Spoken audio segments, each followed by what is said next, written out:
Japan, often called the land of the rising sun, is famous for its dazzling blend of high-tech cities, deep-rooted traditions, and breathtaking natural beauty. These qualities make it one of the most popular tourist destinations in the world, drawing millions of visitors each year. But what many don't realize is that Japan's openness to the world is a relatively modern development. For more than 200 years, from the 17th to the 19th century, Japan enforced a strict isolationist policy known as sakoku. During this time, its borders were closed to nearly all foreign influence. Despite this, or perhaps because of it, Japan saw a period of immense cultural growth, economic prosperity, and social transformation. Much of what we recognize today as distinctly Japanese, its art, architecture, and traditions, took shape during this era. So how did Japan evolve from centuries of isolation to become one of the most advanced and globally connected countries on Earth? This is the story of Japan. The Japanese archipelago has been inhabited for around 40,000 years, with the earliest settlers arriving from mainland Asia. These early inhabitants brought with them key technologies like farming and metalworking, laying the foundations for permanent communities and the formation of early kingdoms. By the 3rd century AD, southern Japan began consolidating power under the Yamato region, ruled by a monarch known as the emperor.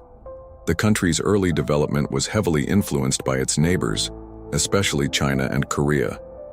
In 552 AD, Buddhism arrived from Korea, and by 645 AD, Japan introduced the Taika reforms, a sweeping set of political changes inspired by the Chinese imperial court system. Initially, Japan's imperial court was nomadic, shifting with each new ruler. That changed in 794 AD when Emperor Kanmu established a permanent capital in Kyoto, marking the start of the Heian period, which would last for nearly 4 centuries. Over time, however, the imperial court grew more focused on courtly rituals and internal affairs, losing control over the countryside. Local nobles and powerful warrior clans began to fill the power vacuum. This marked the beginning of Japan's feudal era, as regional warlords gained authority while the emperor's influence waned. Two of the most powerful clans, the Taira and Minamoto, clashed over imperial succession in the Hogan and Heiji rebellions. This culminated in the Genpei War, 1180-1185, which ended with Minamoto no Yoritomo emerging victorious. In 1192, he was granted the title of shogun by Emperor Go-Toba, establishing the Kamakura shogunate and beginning nearly 700 years of military rule in Japan. But Japan's warrior elite wouldn't rest for long. In the 13th century, the Mongol Empire, led by Kublai Khan, turned its attention toward Japan. In 1265, Kublai demanded that Japan submit as a vassal state. When Japan refused to respond, he launched a full-scale invasion. The first Mongol invasion came in 1274, with a large fleet landing on the island of Kyushu. The outnumbered samurai defenders fought valiantly, but it was a sudden typhoon, later called kamikaze, or divine wind, that destroyed the Mongol fleet and saved Japan. Undeterred, the Mongols launched a second invasion in 1281, but once again a powerful storm crushed their forces. These miraculous events would become legendary in Japanese culture, reinforcing the belief in divine protection of the nation. From prehistoric settlers and imperial courts to shoguns and samurai, Japan's story is one of resilience, reinvention, and rich cultural heritage. Its rise from isolation to international influence is a testament to the strength and adaptability of its people, but remarkably faced the exact same outcome as what had befallen their predecessors some 7 years earlier, with their forces being wiped out by yet another typhoon. Although they had successfully seen off the threat of invasion, Japan's defensive efforts had nevertheless almost bankrupted the treasury of the shogunate, and consequently many of the samurai were not paid for their services. This greatly soured relations between the military government and the samurai clans. And so, in 1233, Emperor Go-Dao launched a coup with the aim of restoring power to reside with him as emperor and the imperial court in Kyoto. Despite being successful in this endeavor, this state of affairs did not last long, for just 5 years later in 1338, Go-Dao himself was overthrown in another coup, which restored the power of the shogun under the new leadership of Ashikaga Taki. Even though the shogun's authority had been restored, actual power within Japan was retained amongst the regional samurai, clans whose feudal lords called daimyo directly controlled the land for themselves.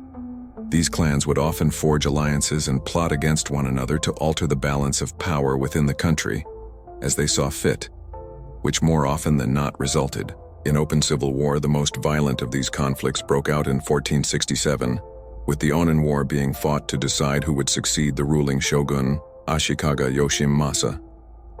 The daimyos took sides in the conflict and effectively caused the feudal system to collapse, carving up the country for themselves into a patchwork of smaller independent states.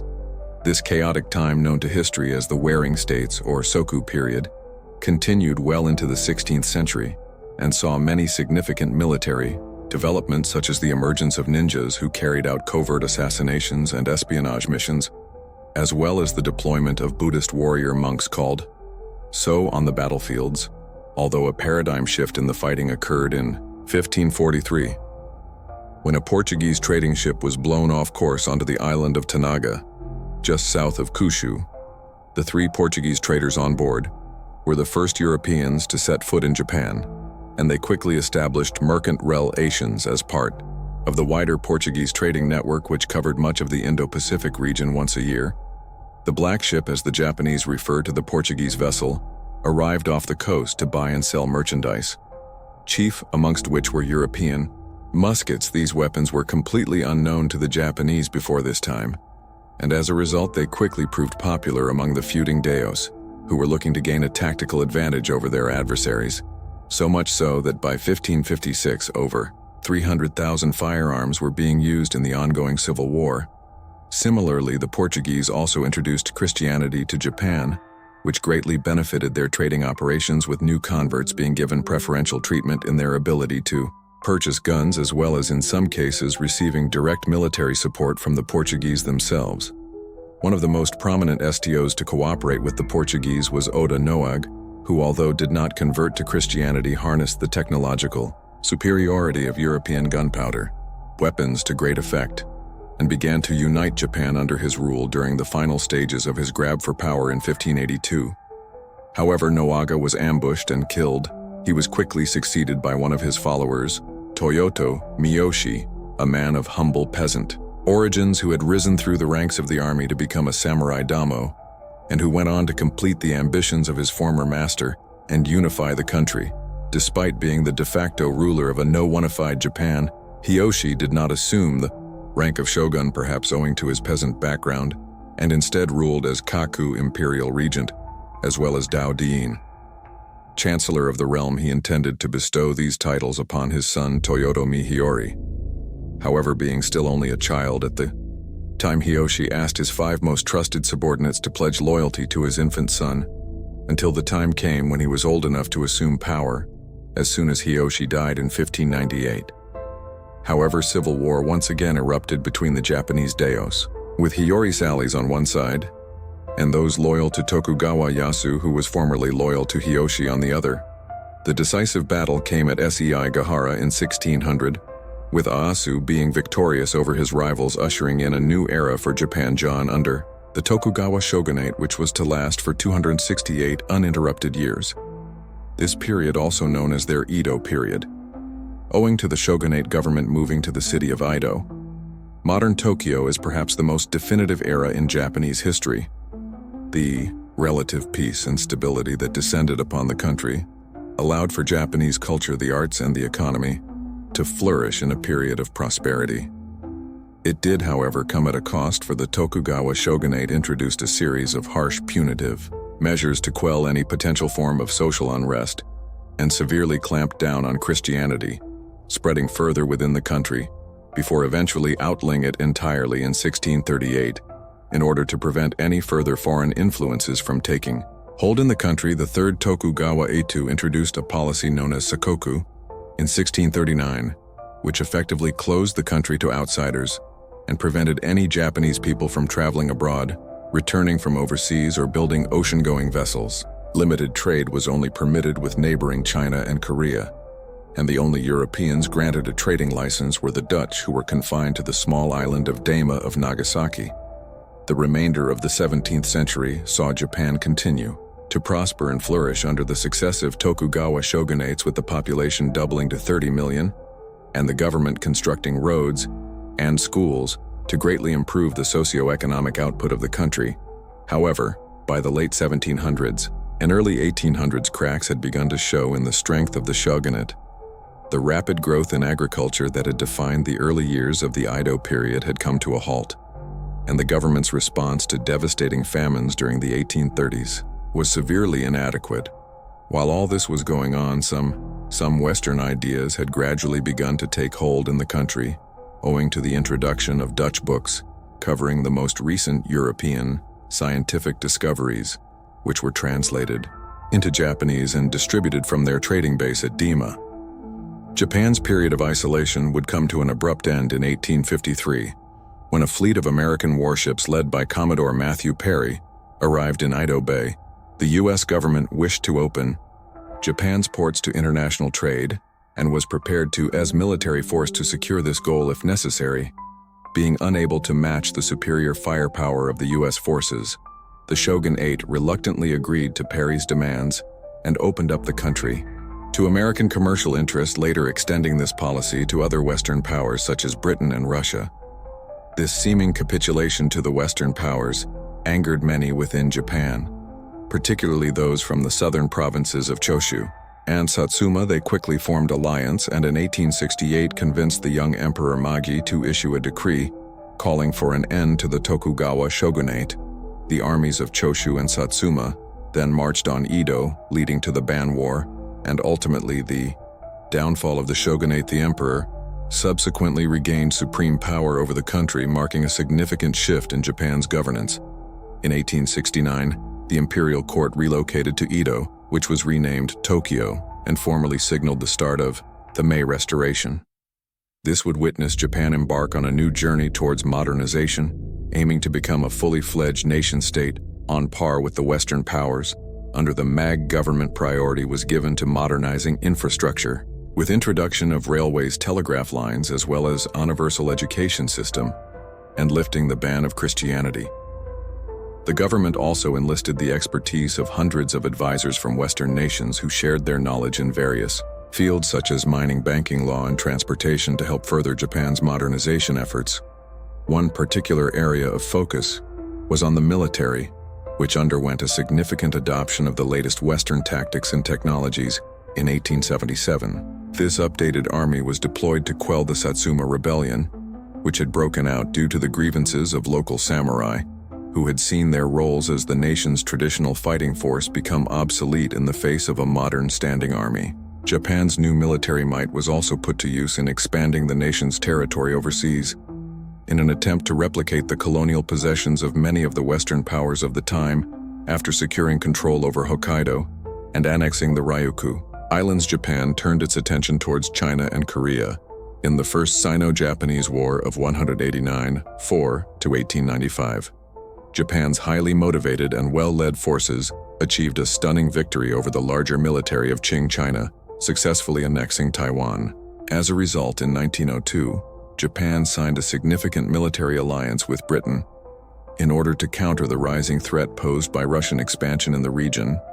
The inevitable clash with Russia ultimately came at the Battle of the Yo River, which marked the first time in decades that an Asian power had defeated a Western one. The Russo-Japanese War of 1904 to 1905 culminated in the dramatic Battle of Tsushima, in which Japan's newly built navy virtually annihilated their Russian opponents. These military successes allowed Japan to assert its dominance further across the region by annexing Korea in 1910, thereby positioning itself not just as a regional power, but now as a predominant Asian power on the world stage, motivated by these recent military triumphs and further aspirations to expand across the Asia-Pacific region. Japan joined the Allies in the First World War, with the aim of acquiring new colonies in the South Pacific that were nominally under German control following the EI's conclusion of the war. Japan participated in the Treaty of Versailles and enjoyed favorable international relations which were bolstered by its membership to the League of Nations. However, like many other countries during the post-war period, a growth, nationalist and fascist-inspired sentiment began to take hold within Japanese society, particularly within the military, whose expansionist ambitions were becoming increasingly bolder. These aspirations triggered the outbreak of the Second Sino-Japanese War in 1937, which saw further territorial acquisitions on the Chinese mainland and a growing distrust of Japan's intentions in the region by the international community. Alarmed by this aggression and increasing levels of expansion, the United States imposed harsh economic sanctions on Japan to hinder any further war effort. With the outbreak of the Second World War in 1939, Japan realized that it needed to realign itself geopolitically with other nations who shared similar expansionist views, and consequently forged an alliance with Germany and Italy in 1940, which further worsened its relations with the US. Japan also alienated other Western powers such as Britain, the Netherlands, and France by occupying further territory in Southeast Asia and encroaching upon the colonial possessions of the European powers ultimately. However, Japan's government under the leadership of Prime Minister and General Hideki Tojo decided that it would need to preemptively strike against the United States if it was to lift the economic sanctions imposed upon it and secure the recent territorial acquisitions it had made in the Pacific. On the 7th of December 1941, the Imperial Japanese Navy launched a surprise attack on the American fleet stationed at Pearl Harbor, Hawaii.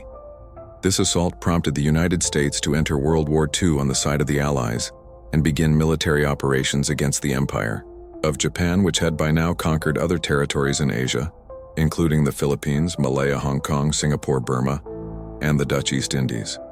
The Allies, spearheaded by the United States, engaged in a fierce and prolonged CONFICT across the Pacific against Japanese forces. One of the key objectives was to secure small islands with strategically placed airfields that could be used for launching bombing raids on the Japanese mainland.